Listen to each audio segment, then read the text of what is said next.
Hey guys, welcome to Boxing Squared for boxing news and views from around the internet. And another heavyweight news mashup video today, starting with Charles Martin, who's one half of the co-main event for the Deontay Wilder Tyson Fury pay-per-view event.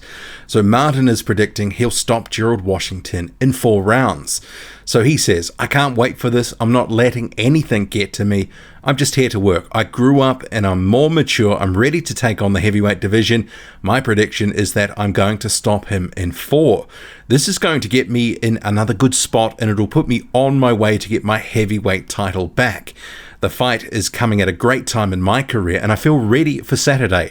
It's a blessing to be in this position. My whole family is going to show up and we're all excited. My cousin is even going to walk me out in the ring. We're excited to be part of this big card. Me and Washington sparred a while back, but you have to remember that some people are gym fighters and some perform when the lights are bright. Personally, my sparring has nothing to do with how I perform when it's go time. I'm a heavyweight and we come to deliver knockouts, and that's all I'm going to do. Knockout in 4. That's what's happening Saturday night. And Martin's declared as well that he's not of this world. I walk this earth like a god. The other half of the co-main event, Gerald Washington, so he says, I'm excited. We've put together a great training camp. I went around the world. I went to London to work with Derek Chisora. I went to Saudi Arabia and worked with Andy Ruiz. I brought a great team together and we are just ready to work. I was able to turn myself into Gerald Washington 2.0. I've always had the physical part down. I've always worked hard and trained well, but it's the mental side that you need to put together to be a complete fighter, and that's what I am now. I have a great group of people around me. Those who knows boxing know it's hard, and everyone goes through their own demons. I took a loss, and it didn't go my way. But to be able to pick yourself up and keep going, you build that strength. You become a new person, and I'm carrying all that with me. I know what a loss felt like, and I'm on a personal mission for me to complete my goals. We're locked in mentally. I did everything to prepare myself for this fight. We're in a great shape physically and mentally. I know Martin well. He's a hard-working fighter. We will be cool before the fight, and we will be cool after it. But we're fighting for a title eliminator, and we both want the same thing. It's going to be good, tough fight. He's going to be tough, and it's going to be an exciting fight. And that is an IBF eliminator, that co-main event on the Wilder and Fury 2 card. Meanwhile, it's been revealed by Guido Vianello's manager, Sam Jones, that his charge, Vianello, had very tough sparring with Tyson Fury ahead of Fury's rematch with Deontay Wilder. So he says, I heard that Tyson really went in on Guido during one spar. They were sparring 8 straight rounds together in front of Bob Arum. I think Tyson was probably having one of his days and he tried to kill Guido. He did what he did, but Guido's tough. Guido will have it. It's sparring. You're not there to play about. And that was talking to World Boxing News. And just on that fight, I did a poll on my Twitter, roughly just under 400 votes, who was going to win Wilder and Fury 2. 55% of the vote coming for Tyson Fury, 38.8 for Wilder, and 5.7 picking a draw. Could be some money to be made on that draw if the last fight is anything to go by.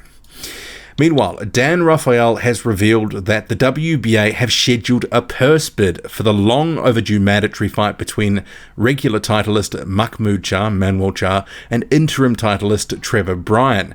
The auction is scheduled for March at the WBA offices in Panama City. Minimum purse bid, $1 million. So this is a fight that certainly is long overdue. Shah hasn't fought since November 2017 when he won the title, which was put on the line at the last minute for him and Alexander Ustinov. And Trevor Bryan, he hasn't fought since July 2018 when he beat BJ Flores. Similar circumstances, fight week, a belt gets put on the line, the interim heavyweight championship for the WBA. So if they can rationalize and get rid of one of these titles and you can put these two together, well, that is a good thing, much overdue. I don't know what the point is, these guys sitting there, doing nothing, seemingly waiting for a big cash out payday. So hopefully something happens here because it's certainly long overdue. And the top-ranked promoter, Bob Arum, he's also told Dan Rafael that they are looking for Jarrell Big Baby Miller to return in May. Miller has just joined on a co-promotional deal. He's also promoted by Dimitri Salita and Greg Cohen. So that deal just having been penned a couple of weeks ago. Miller hasn't actually fought for 18 months now. Hasn't been in the ring since 2018, his last fight against Thomas Adamek. We all know that he did have a fight scheduled for June 2019, but then he failed 3 performance-enhancing drug tests. So he has been out of the ring ever since then as well. Murat Gacevic has explained why he is not fighting on February the 29th in Frisco, Texas, which would have been his long-awaited first fight at heavyweight. So the former unified cruiserweight champion says, "I inform with great disappointment that a few days ago, I and coach Abel Sanchez decided to abandon the fight with Jerry Forrest on February 29th. I am healthy and train, but as a result of some disagreements within our team, the preparation for the battle was not organized properly, which deprived me of the opportunity to go through a full training camp.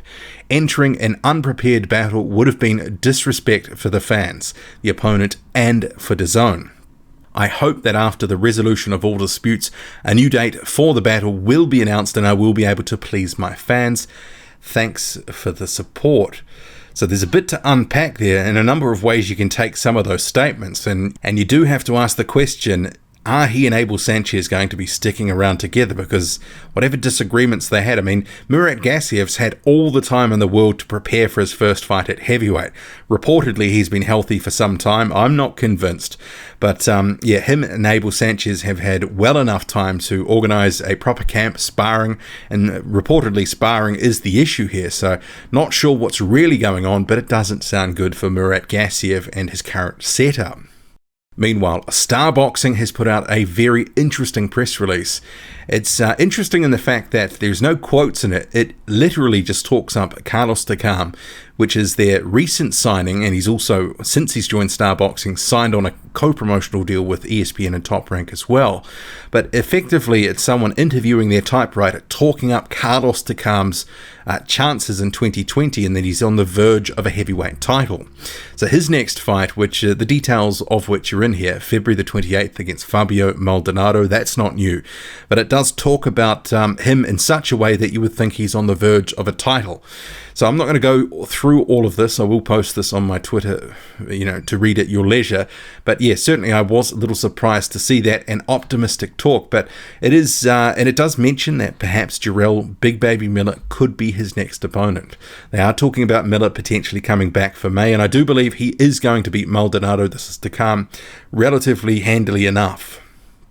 Moving on, Simon Kean, the Canadian heavyweight, he's weighed in at 237 pounds ahead of his fight with Daniel Martz in Canada. So Martz, he tipped the scales at, I believe, 261 pounds. So Kean here, as you can see, 237. And there has been a little bit of talk online, a little bit of chatter after his recent performance, this is Kean, that was against Sergey Liakovic, where he looked pretty laboured, wasn't able to get the, 43-year-old Liakovic out of there till late in the piece, and looked pretty average along the way. But there has been some scuttlebutt on the internet. Is he sort of primed for an upset here? Because Daniel Martz can box. I mean, mostly he's expected to lose these sorts of fights, but you may recall he did fight Charles Martin a year or so ago, and there was one round where he had a lot of success, and if he has similar success about Simon Kean, he could make it interesting. But Kean is the favourite for a reason and expected to win. And rounding out this heavyweight news mashup video, you can see here the WBO rankings for February 2020. I normally do these and separate these out as a separate video, but there was actually literally nothing to report, so no change. So Alexander Usyk remains at number 1, and the top 15 remains the same as it was a month ago. So Joseph Parker at 2, Daniel Dubois at 3, and the list goes on. But I'll leave it there. What do you make of it all? Drop a comment, loud and often. Hit like, hit subscribe. Follow me on Twitter, boxing_squared. I'm out.